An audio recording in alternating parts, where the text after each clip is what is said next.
Tony Dungy set to join us, Hall of Fame coach, Football Night in America analyst. And good to have you on, Tony. How are you this morning?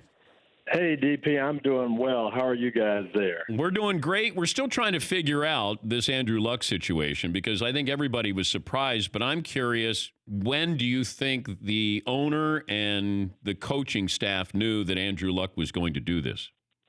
Dan, I was at practice a week ago Thursday. They were scrimmaging the Browns. I was out there. Andrew wasn't working full team with the team. He was working like a maniac. He's on boxes and doing these agility drills and doing his pass sets and throwing balls 1,000 miles an hour. I talked to him for 5 minutes, and you could see the frustration that he wasn't out there.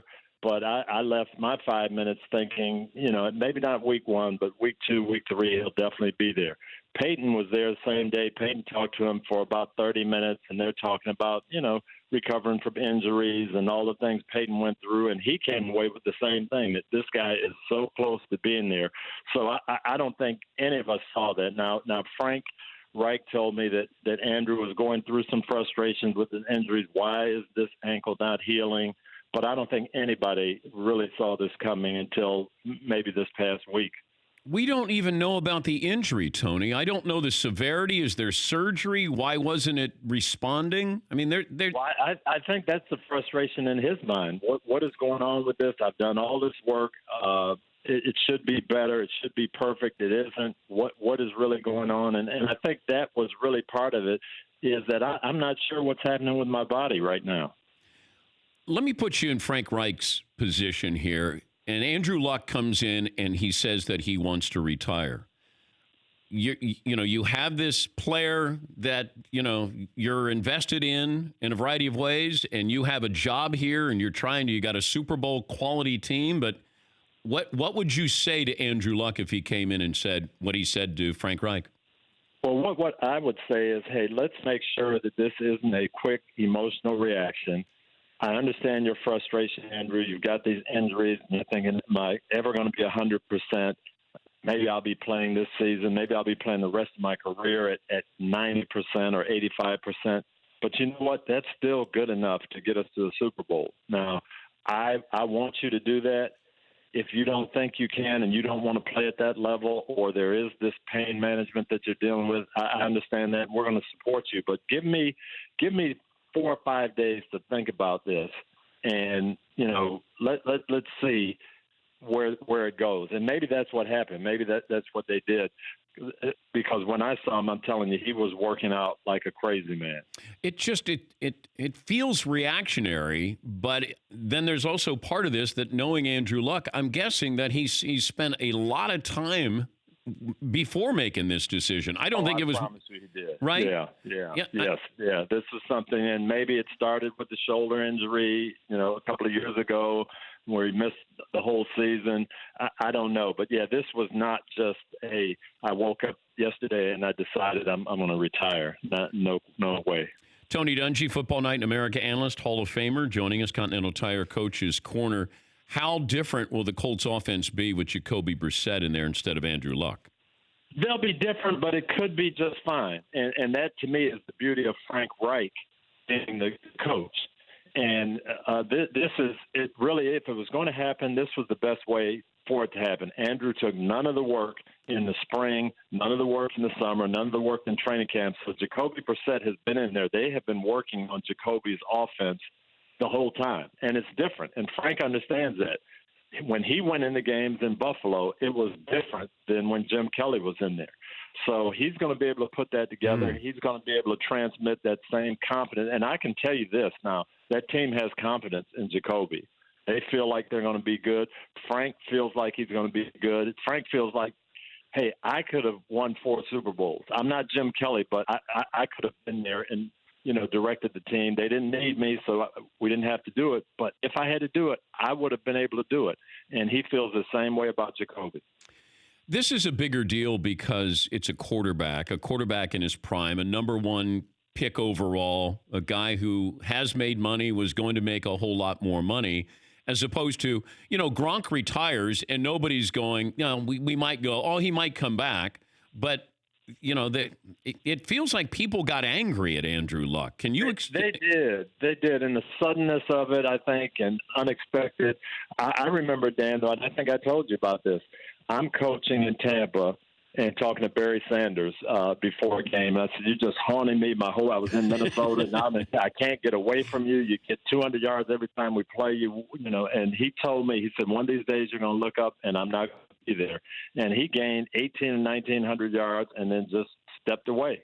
And it was crazy, but it's something he had been contemplating. And the money didn't mean anything to him. He was close to Jim Brown's record. That didn't mean anything. It was just time to go. The joy of the game had left, and he was gone. And it reminds me of the same thing. It's a little more sudden with Andrew and the fact that he went to training camp before. I think that's what got people thrown off. Had he said this a day before coming to camp, maybe more people would have understood it and taken it a little better.